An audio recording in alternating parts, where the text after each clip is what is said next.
In-nies jagħmlu l-arti, imma l-arti hija tan-nies hija din il-mistoqsija li qegħdin nagħmlu biex nippruvaw nwieġbu flimkien magħkom u flimkien mal-mistednin li qed ikollna fl-istudju parti minn din is-sensiela li qed issir hekk kif il-Gżejjer Maltin qed isir il-Malta Biennale. Malta Biennale Dotart, l-ewwel wieħed tax-xorta tiegħu fuq skala nazzjonali li qed isir propju f'pajjiżna. Fl-episodju tal-lum ħankunu qegħdin nesploraw din it-tema partikolari, l-arti bħala mutur għall-bidla soċjali.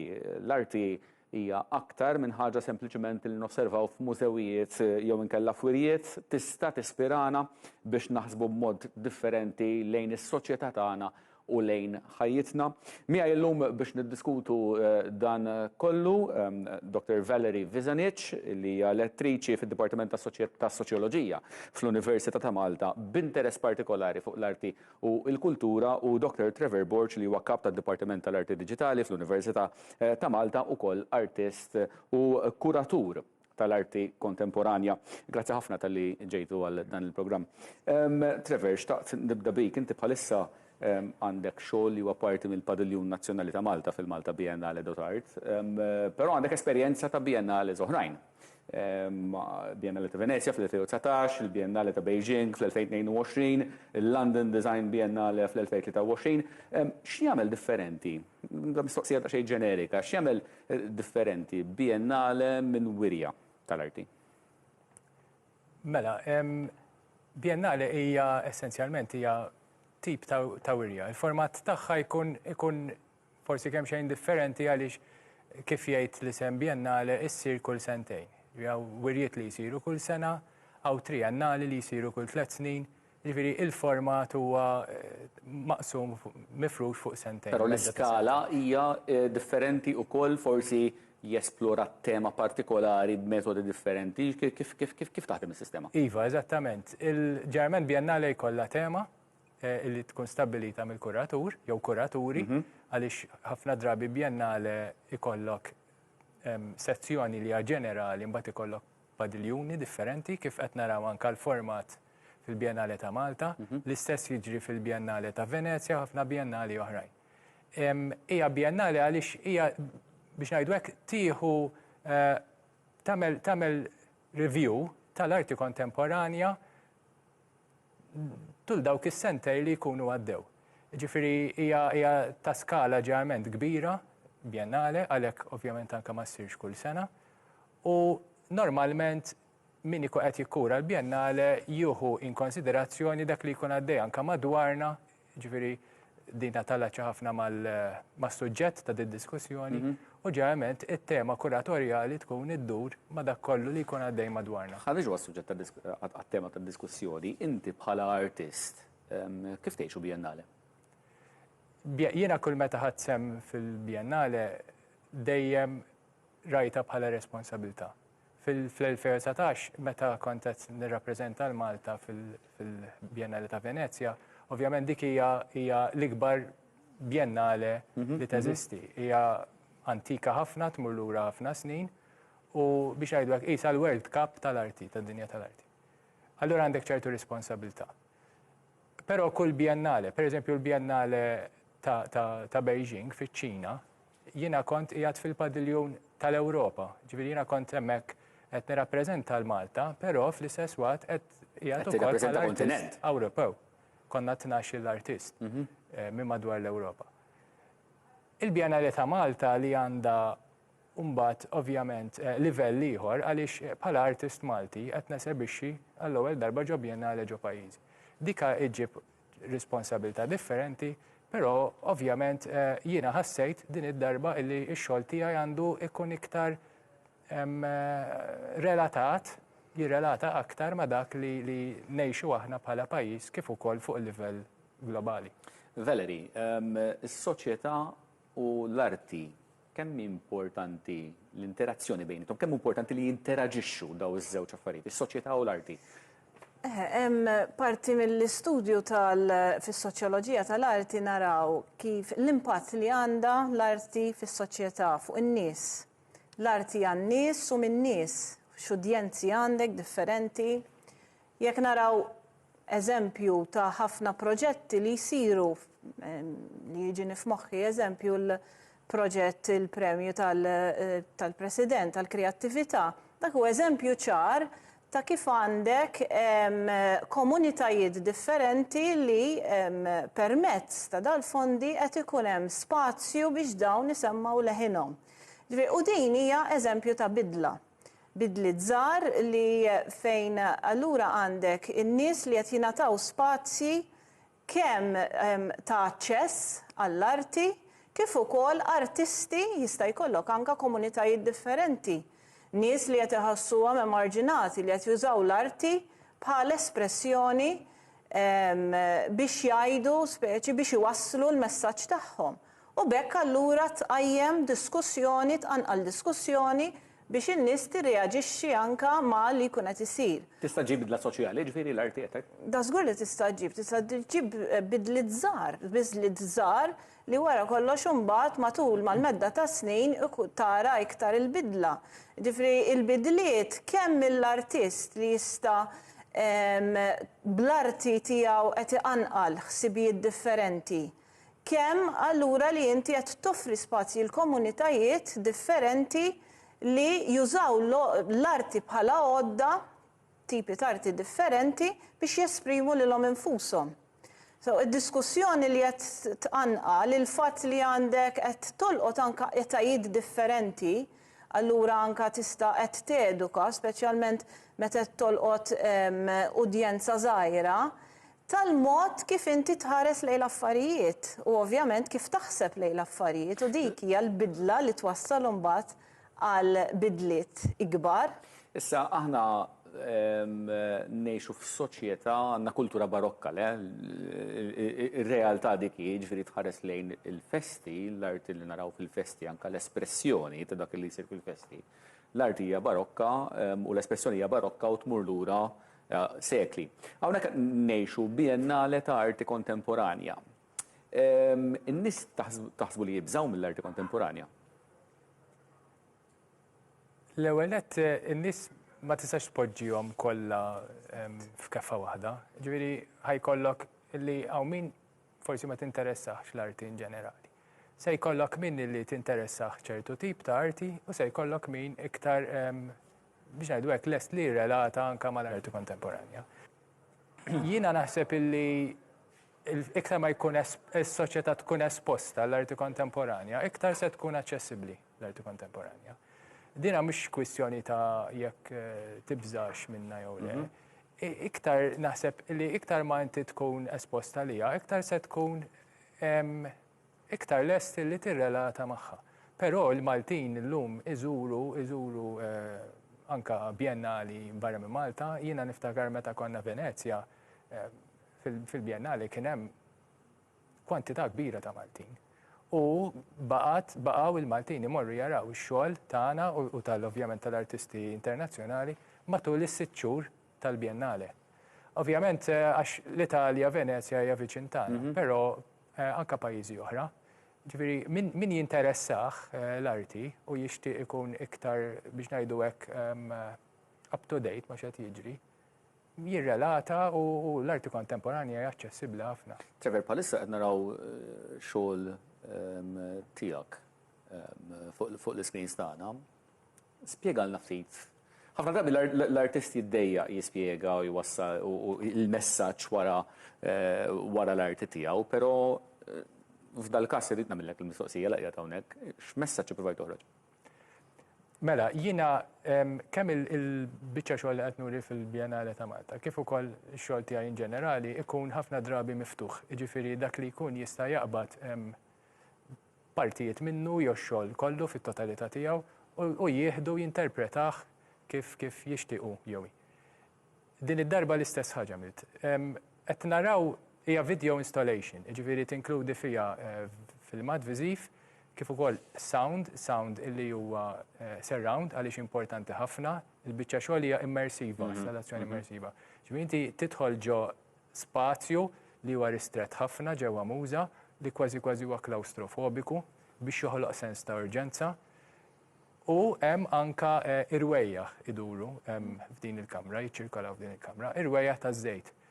Olejja hija figura mitika Ovvjament, Oleja tirreferi għal żebbuġ li hija t-tema prinċipali tal-Biennale ġenerali, però mbagħad ukoll adattajta mat-tema ta' muża li tinkludi fiha l-istejjer.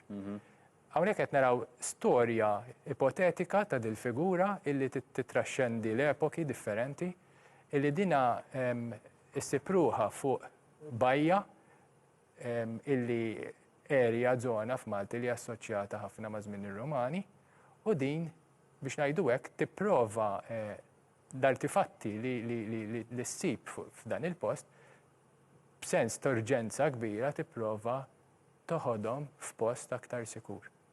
Ovvjament hawnhekk hawn il-filmat huwa poetiku ħafna, anke l-editing huwa poetiku ħafna. Inti tista' tara fuq dak il-livell, taqra fuq dak il-livell, però mbagħad hemm anke messaġġ politiku. Din l-urġenza li rridu nissalvagwardjaw il-wirt tagħna mhux biss storiku qabel ikun tard wisq. Għaliex aħna ovvjament ninvestu ħafna kif għandu jkun fil-mużewijiet, imma aħna għandna ħafna biex ngħidlek mużewijiet li għadhom fl-apert, għadhom miftuħin, għadhom esposti għall-affarijiet, siti arkeoloġiċi. Jekk daw mhux ħanissalvagwardjawhom, daw se jintilfu darba l-dejjem. Velleri, trefera referenza għal messaġġ politiku, le? Illi tista' twassal l-arti. L-arti għalik tista' tkun ukoll ta' riflessjoni. Naħseb kif semma tajjeb. Riflessjoni politika. Kif semma tajjeb Trevor, l-arti tagħti lok għal dak li jkun biex jinterpreta.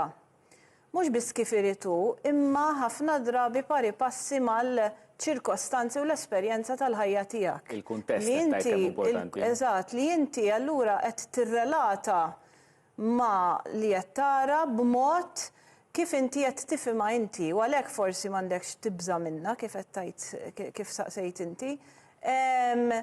U naħseb xi ħaġa oħra importanti li tajjeb insemmu hija li l-arti tagħtik lok li anka qed tirrifletti fuqek innifsek u tara affarijiet li ħafna drabi ma tagħtix kasom, jitħodhom for granted. Eżempju, waħda mill-installations parti minn il-Biennale kienet fuq is-soundscape Mediterranju. Li allura inti tant kemm inkunu maġlin f'ħajjitna li laqas nifqu biex nisimgħu. U meta tieqaf hemm tisma' għal ftit minuti u tirrealizza anka ssir iktar konxu tal-ħsejjes li fir-realtà huma parti essenzjali għal mod kif aħna nagħmlu sens mill-ħajja tagħna ta' kuljum. Sewa, ġifieri dawn huma affarijiet, eżempju, kif l-arti qed tintuża biex bħala reflexive stance li jiena kapaċi nieqaf nirrifletti u nara li l-nifsi fl-arti jien min jien. Li nifhem li l-nifsi fil-kuntest tiegħi fl-ispazju li nokkupa. Allura ġib bidla soċjali minn dak li qegħdin tgħiduli qed nifhem li l-arti f'dan il-każ tgħin biex iġġib bidla soċjali, però bidla sekta mingħajr ħafna tqanqil ta' emozzjonijiet, ħanuża l-kelma rivoluzzjonarji li kienu seħħu fil-passat. Il-bidliet fl-individwi huma wkoll eżempju ta' bidliet ikbar, ġifieri il-fatt li jiena tbiddil il-mod kif naħseb anka fuq xi ħaġa bħal ħosta madwari li tagħmilni iktar kritika tal-affarijiet li tqanqal diskussjoni forsi barti li rajna li n-nies qed jiktbu fuqha f'daqqa waħda u kulħadd jgħid x'jaħseb fuqha. Dik ukoll huwa eżempju ta' bidla li il-ħsieb irridu naraw mill-lenti tal-x'inhi tagħmel għall-ħsieb, għall-mod kif jiena naħseb, kif normalment nara l-affarijiet, kif ġalitni forsi narhom b'mod differenti l-arti l-affarijiet. Ġifieri hemm more micro approach to change, iktar milli qed naraw bidliet kbar, l-arti għandha l-faċilità li isiru ħafna bidliet żgħar fin-nies, però b'mod kollettiv u mbagħad speċjalment meta tara in retrospective tinduna kemm kien hemm, kemm inbidel, kemm qed naħsbuha differenti, kemm qed naraw l-affarijiet differenti ta' madwarna. Qed taqbel Trevor. Iva, kif qed tgħid sewwa Valerie, l-arti forsi iġġielek tħares lej affarijiet differenti, topics differenti, minn angolu ieħor. Ġifieri mhix ħaġġib xi bidla fuq skala enormi, però i tipprova biex ngħidu hekk issaqsi mistoqsijiet, l-arti ma tipprovdix tweġibiet. L-arti issaqsi mistoqsijiet. Biex lina iġġelna inħarsu, jew nibdew inħarsu, jew nippruvaw inħarsu li affarijiet li aħna forsi ħadnihom anka for granted minn angoli differenti. L-arti isu tiddestabilizza dak li aħna isu nieħdu bħala fatt. X'tistennew il-poplu Malti jieħu mill-Malta Biennale, Valerie? Naħseb il-Biennale hija opportunità ta' iktar minn dan li qed insemmu, ta' iktar spazji, iktar aċċessibilità biex in-nies kollhom udjenza varja, jkollha dialogu dirett jew intern magħha nifisha ta' kif qed naraw l-affarijiet. Ġifieri anke huwa mod allura kif jiena naħseb iktar kif għadna fuq affarijiet li nieħdu for granted. Forsi punt żgħir li nixtieq nagħmel ukoll huwa l-arti ikollha għandha impatt qawwi fuq l-individwu għax l-arti tista' tkun anke terapija. Naraw l-arti kif tintuża arti varji bħal mużika eżempju, kif tintuża anke fil-mediċina biex ġifieri tagħmel bidla għall-aħjar f'individwu. U dina qed narfu llum l-importanza tagħha anke fl-edukazzjoni fit-tfal speċjalment. U naħseb il-Biennale huwa pjattaforma li inkomplu nesebixxu udjenzi varji għal biex jibdew jaraw jaħsbu they engage iktar ma' arti diversa. U fil-waqt li qegħdin insegwu daw il-filmati ta' workshops li qegħdin jiġu organizzati fil-Malta Biennale, tħoss li żdied l-interess Trevor tal-Maltin fl-arti minħabba l-Biennale nnifsu u kif ħanżommuh. Jekk dan l-interess żdied, jekk din il-parteċipazzjoni żdiedet, kif ħanżommuha fis-snin li ġejjin u mhux inħalluha terġa' tmut mewta naturali? Ekku, preċiż. Jiena naħseb li din li tibda ssir Biennale f'Malta kienet idea verament tajba. U hawnhekk nixtieq nirringrazzja jiena il-Heritage Malta u l-entitajiet kollha li kienu involuti biex jitellgħu din il-Biennale li mhix faċli. U l-ewwel edizzjoni ta' kull ħaġa hija dejjem iktar xi ħaġa diffiċli. In-nies definittivament illi din qajmet interess kbir fihom għaliex jiena naf nitkellem mod personali, naf ħafna nies illi staqsewni pereżempju xi jridu jagħmlu biex imorru jaraw il-Biennale u fejn qegħdin is-siti, jiġifieri interess definittivament li tqanqal u teknikament titissir it-tieni edizzjoni biex ikollna Biennale. Jiġifieri dan huwa naħseb dan kien l-ewwel pass, l-iktar pass tqil illi jiena fl-opinjoni tiegħi beda fuq siq tajba ħafna u dan żgur jawgura għall-futur ta' din il-Biennale ta' Malta biex tkompli għaddejja u ġib iktar momentum iktar ma jgħaddu snin. Il-Biennale beda fuq skala tajba, beda fuq pass tajjeb, imma biex tagħmel it-tieni edizzjoni żżomm l-istess livell ukoll hija diffiċli. Jottejjeb il-livell. Jottejjeb il-livell. Grazzi ħafna Dr. Trevor Borch, Dr. Valerie Vizanic. Esplorajna llum din il-mistoqsija l-arti bħala mutur għal bidla soċjali. Nfakkarkom li jekk tridu teħdu sem fil-Malta Biennale.art titlu fil-website maltabiennale.art u takkwistaw il-biljetti minn hemmhekk. Hawn diversi padiljuni, diversi siti storiċi li tistgħu iżżuru madwar Malta u għawdex li qegħdin iservu bħala siti fejn tistgħu tesploraw ukoll l-arti kontemporanja u tippruvaw tifhmu intom ukoll dak li qed jippruvaw iwasslu l-artisti. Jew inkella tifhmu għalikom l-artist u x-xogħol tiegħu f'dak li fl-aħħar mill-aħħar huwa l-ambjent li tinsabu fih intom u marbut mal-istorja tagħkom ukoll. Malta Biennale.art, l-arti tan-nies, nerġgħu nkunu magħkom il-ġimgħa d-dieħla.